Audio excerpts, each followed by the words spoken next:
Welcome to Speak English with me. Improve your vocabulary, grammar, and pronunciation with our engaging lessons. Welcome back to Speak English with me, the podcast where we slow down real English and help you hear how people actually speak. If you enjoy learning with us, subscribe to the channel and stay with us, because today we are taking two very simple words and opening them up in a way you may not expect. Yes, and if you have ever heard a native speaker say, sounds good, and thought, wait, good? What sounds good? There's no music, there's no sound, then this episode is definitely for you. I love that confusion because honestly, if you translate English word by word, sounds good can feel strange. Imagine I send you a message and say, Emma, let's meet at the cafe at 6. Sounds good. And I say, what sounds good? My voice? Your voice is fine, Sam, but no, I'm saying I like the plan. 6 o'clock works for me. I agree. So why not just say yes? You can. Let's meet at 6. Yes. No grammar problem. But listen to the feeling. Let's meet at 6. Yes. Oh, that felt serious. I felt like I was answering a police question. Me too. Now try again. Let's meet at 6. Sounds good. Ah, much warmer. It feels easy and friendly. We have a plan, you suggested it, and I'm comfortable with it. Sorry, but native speakers use these little responses constantly. Someone says, we can have lunch first and then go shopping. Sounds good. I'll call you after work. Sounds good. Let's study for 30 minutes and take a break. Sounds good. Notice the pattern. Another person gives you an idea, a plan, or a next step. You hear it, think, yes, I'm okay with that, and respond naturally. Let me test this. Emma, how about pizza tonight? Sounds good. We can order around 7. Sounds good. And I'll choose the pizza. Emma? I'm thinking. That was not sounds good. Because I remember the last pizza you chose.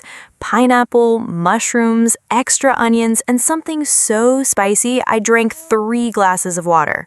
It had personality. It had anger. So the situation matters. It really does. I don't want listeners to learn sounds good as a translation and then throw it into every conversation. I want you to feel the moment when it fits. Your friend says, I'm free on Saturday. We could walk in the morning and get breakfast after.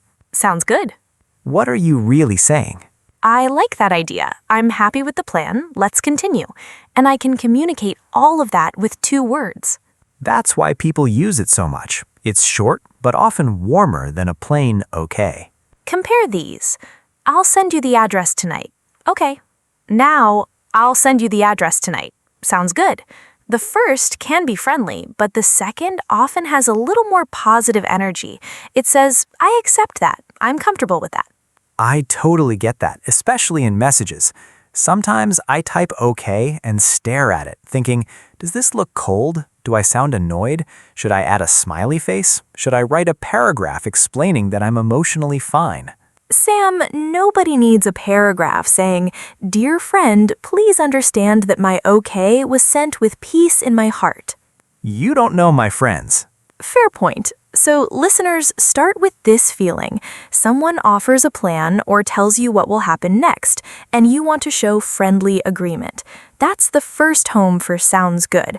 And stay close because there are a few little versions of this phrase that may look almost the same, but in real conversation, they can carry a slightly different feeling.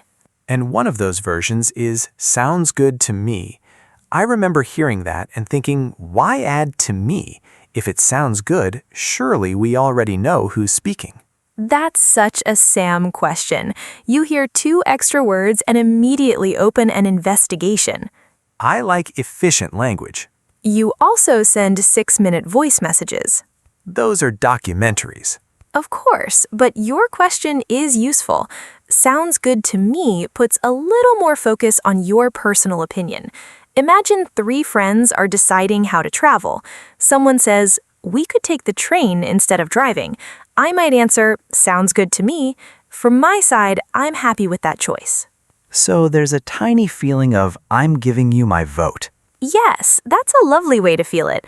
Not a formal vote, please don't raise your hand, but it can sound like personal approval. Now, what about that sounds good? Very common. If I say, I found a little restaurant near the river, you might answer, oh, that sounds good. You're reacting to the idea or description you just heard. Give me another one. I'm making soup tonight with fresh bread. That sounds good. My cousin is bringing her guitar and we're all singing for 4 hours. That sounds... Don't agree before I finish. I was in the rhythm. And people really do this. You hear the beginning of a sentence and prepare your response before the person has finished. When we're nervous in English, we often prepare safe phrases. Silence feels huge, so we grab the first response we know. And sounds good is very easy to grab. It is, but you can slow down. Try, oh, sounds good, or yeah, sounds good to me. That little oh or yeah gives you a moment to process what you heard, and your response can feel more connected. Let's test you. I'll give you a situation. I'm suddenly nervous. Do you want to come over on Sunday? A few friends are coming and we're making dinner together. Oh, sounds good. Nice. Now I'll change it. Everyone has to cook one dish from memory. No recipes, no phones. Wait, really? Really? That sounds dangerous. Not sounds good? I need more information.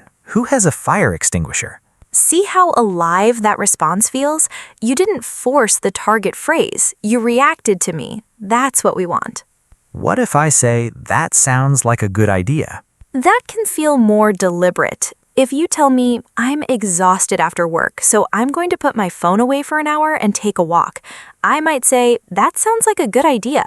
I'm commenting on your idea and saying I think it's sensible. So let's watch a comedy. Sounds good, but I'm going to practice English for 10 minutes every morning instead of 3 hours once a week. That sounds like a good idea. The longer phrase gives the idea more attention. Yes. Now, suppose your friend says, I've been sleeping 4 hours a night because I want to finish all my work. That doesn't sound good. And if you say, that doesn't sound very good, it can feel a little softer. Like, my car is making a strange noise and sometimes it stops while I'm driving. Ooh, that doesn't sound very good. Ooh is the important grammar? Emotional grammar, Sam. I knew there was a secret lesson. Those little reactions matter. Oh, ooh, wait. They show you're listening and feeling something before your main response. So here's a question for everyone listening. What is one plan someone suggested to you recently? And could you answer, sounds good? Say the whole mini conversation out loud. Give the phrase a real home. And match your voice to your real reaction. If you like the plan, let us hear it. If you're unsure, don't hide behind a cheerful sounds good, because natural English begins to feel much more human when your words and your feelings move together. And that connection between words and feelings becomes even more interesting when nobody is suggesting a plan at all, because I think this is where many learners suddenly notice, wait, native speakers use sounds good in other situations too. Oh, they do. And I remember one of my friends asking me about this years ago. She was learning English and we were texting about some documents I needed from her. She wrote, I'll send them when I get home. I replied, sounds good, thanks. Then she called me later and said, Emma, I wasn't giving you an idea. Why did you say sounds good? Wait, she actually called you about it? She did. She was genuinely confused. And honestly, I loved the question because she had learned the basic meaning very carefully. In her mind, sounds good meant, I like your suggestion. But I'll send them when I get home isn't really a suggestion. Right. It's information about what will happen next. I'm not choosing the plan. I'm simply hearing it and showing that I'm comfortable with it. So if I say, I'll check my calendar tonight and message you tomorrow morning. Sounds good, thanks. I'm not asking, is this a brilliant idea, Emma? No, and I'm definitely not standing there thinking, what a creative calendar strategy, Sam. I'm just acknowledging what you said and accepting the next step. Acknowledging. That's a useful word. It is. When you acknowledge something, you show that you heard it or noticed it. In conversation, we do this all the time because silence can leave the other person wondering, did you hear me? Did you understand? Are we okay? I had that experience at work once. I sent someone a fairly long message explaining what I was going to do. I said I'd make a few changes, check everything again, and send the final version before noon. Very responsible. Thank you. I waited for the response. And? They wrote K. Just K? One letter, Emma. Not even okay, just K. Oh, I totally get that. You start looking at one letter as if it's an ancient message with a hidden meaning. I thought, are they angry? Was my message too long? Have I ruined the working relationship? Should I move to another country? Sam, you went from K to leaving the country. It was a difficult afternoon. This is why short responses are fascinating. Sometimes the meaning is simple, but the feeling we receive can be different. If that person had written, "Sounds good, thanks," you probably would have closed your laptop and continued your day. Happily, peacefully, still living in the same country. And that's a very natural work example. I'll update the numbers and send the report before lunch. Sounds good, thanks. I'll speak to the manager and get back to you. Sounds good. We moved the call to Thursday morning. Sounds good to me. Now I want to compare that with got it, because I use got it quite a lot. Me too, but the feeling can be slightly different. If I say, the key is under the flower pot, you might say, got it. You're showing me that you understood the information. The key is under the flower pot. Got it. The key is under the flower pot. Sounds good. The second one feels a little odd to me. Me too, because you're mainly giving me a fact I need to understand. There's nothing for me to accept or feel comfortable with. Got it fits beautifully. What about, I'll leave the key under the flower pot before you arrive? Sounds good. Ah, now there's a next step. Yes, you're telling me what you're going to do, and I'm saying, fine, that works for me. Let's try perfect. Okay, I'll pick you up at 8. Perfect. More enthusiastic. I'll pick you up at 8. Sounds good. Friendly, positive, but calmer. That's how I hear it too. Perfect can show that something fits your needs very well. Imagine I say, I managed to get us a table by the window. Perfect. You sound pleased, but please remember, listeners, real people don't carry a little English chart in their heads and think, my happiness level is 87%, therefore I must use perfect. Wait, you don't do that? No, Sam. That explains so much. These are feelings, not mathematical rules. We are giving you patterns so you can notice them, but you still need to listen to real conversations and let the phrases become familiar. And there's another response I hear all the time. Works for me. Oh yes, that's very useful when a time, choice, or arrangement fits your situation. How about Wednesday at 3? Works for me. We can meet outside the station. Works for me. I'll keep the last piece of cake. That does not work for me. I knew we'd find your limit. Strong boundaries are important. They are, but notice how works for me focuses on whether the arrangement is suitable for you. Sounds good is broader and can simply show positive acceptance. I think my danger is that once I like a phrase, I use it until everyone around me gets tired of hearing it. You absolutely do that. Wait, really? Last year, you discovered the phrase, no worries. That's a good phrase.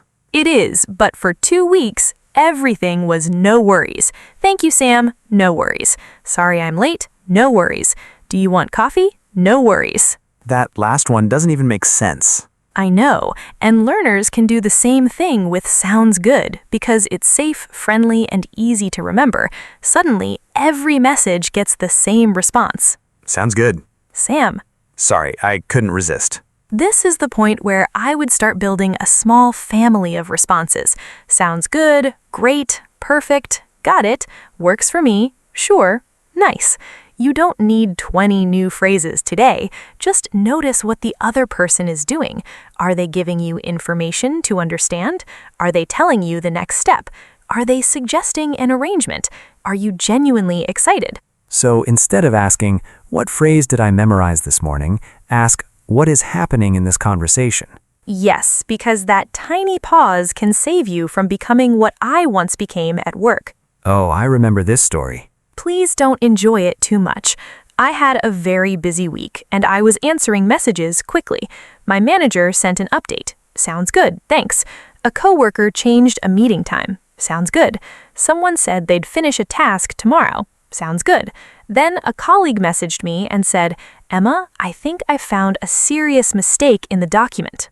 Oh no. And without really reading the message, I replied, sounds good. With an exclamation point, Sam?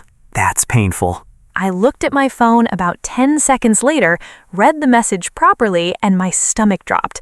I thought, what have I just sent? I immediately wrote, sorry, that does not sound good. I read your message too quickly. I can feel the embarrassment from here. I wanted to disappear under my desk, but it taught me something useful. A natural response is not just a phrase that native speakers use. You have to be present in the conversation. You have to hear the meaning, notice the situation, and then respond like a person. Because even the most natural English phrase can sound completely wrong when your mind is somewhere else. And being present becomes even more important when we talk about tone, because I can say sounds good with the same two words and make Emma feel 4 completely different things. Oh, this is my favorite part. Go on. Give me the first one. Sounds good.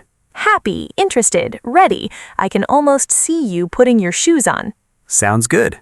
Calm, neutral. You accept the idea, but you're not dancing around the room. Yeah, sounds good. Now I'm looking at your face and thinking, Sam does not love this plan. I said sounds good. Your words did. Your voice said, I have concerns, but I don't want to start a discussion right now. That is slightly terrifying. We spend years learning vocabulary and then someone tells us the pause before the vocabulary also has meaning. I know, but don't panic. Think about your own language. You already do this. If a friend asks, do you want to come to a party tonight? You can say yes with excitement, uncertainty, or complete exhaustion. English works the same way. I once got a message that just said, sounds good, period, nothing else. And you overthought it. For 40 minutes! I knew it. Usually this person used emojis and exclamation marks. Suddenly I got sounds good with a full stop and I thought, she's annoyed with me. I reread my previous message 5 times. I totally get that though. When someone's normal texting style suddenly changes, we notice. But one short message is not always a secret emotional puzzle. Maybe she was busy. Maybe her battery was dying. Maybe she was walking. She was at the supermarket. There you go. I had created an entire friendship crisis between the bread aisle and the frozen vegetables. This is where the phrase read into something is useful. If you read too much into a message, you search for a deeper meaning that may not be there. So punctuation can affect the feeling, but context still matters. Very much. Sounds good can feel bright and enthusiastic. Sounds good may feel neutral, especially in a quick work message. Yeah, sounds good can suggest hesitation depending on the voice. And what if I ask, sounds good? Then you're checking. Imagine you say, I'll meet you outside at 5:30. Sounds good? You're asking, is that okay with you? So listeners hear the voice, not only the words. Yes, because natural conversation lives in that space between vocabulary and feeling. The words give you the message, but tone often tells you how the person is carrying that message inside them. But now I have a slightly dangerous question. If sounds good is so flexible, where should we not use it? I'm glad you asked, because I can already imagine someone listening and thinking, great, I have my new favorite English response. I'll use it all day. I support confidence. I support confidence with context. Let's imagine I meet you for the first time and say, hi, I'm Emma. I'm 28 years old. Sounds good. No. Friendly smile? Still no. I gave you a fact about myself. I'm not suggesting my age to you. That would be strange. I'm 28. Is that okay? Sounds good to me. You may continue being 28. Thank you for your approval. This is a common mistake when learners connect sounds good with the general idea of, that's nice. They hear positive information and think the phrase will always work. Let's test that. My brother got a new job. Oh, that's great. Sounds good.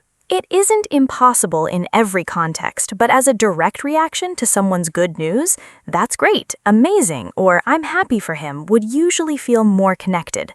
So we have to react to the human meaning, not hunt for a phrase we studied. Please remember that sentence.